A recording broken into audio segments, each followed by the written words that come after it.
The instructions of the President is to make sure that we are closely coordinated with the national agencies and the local government units.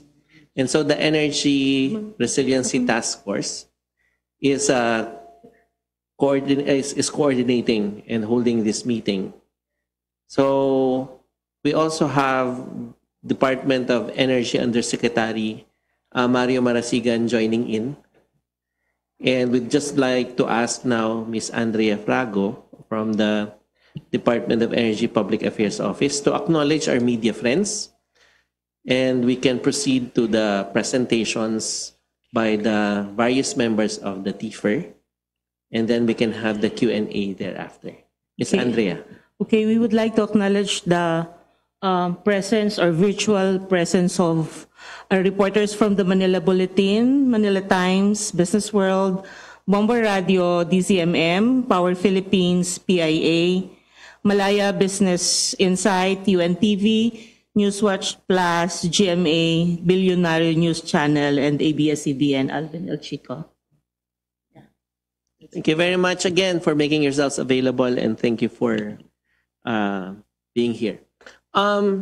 First of all, again, sabi ni Presidente, there is a tendency for the calamities to compound.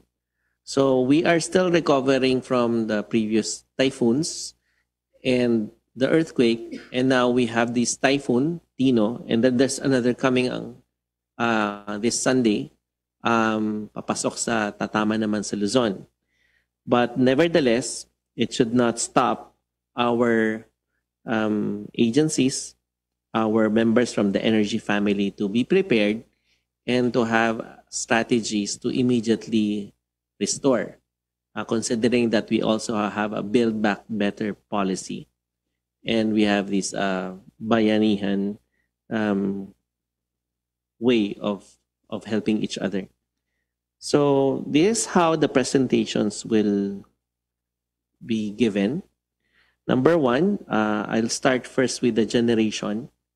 But basically, the message in the generation is power supply across Luzon, Visayas, and Mindanao for power.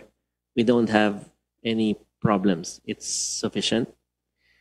We're monitoring closely the restoration of Isla Sol 2, a solar power plant, which is 32 megawatts.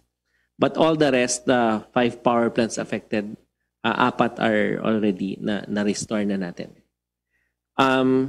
Then we can also mention that the Visayas region is under market suspension and still awaiting until further notice from the Energy Regulatory Commission.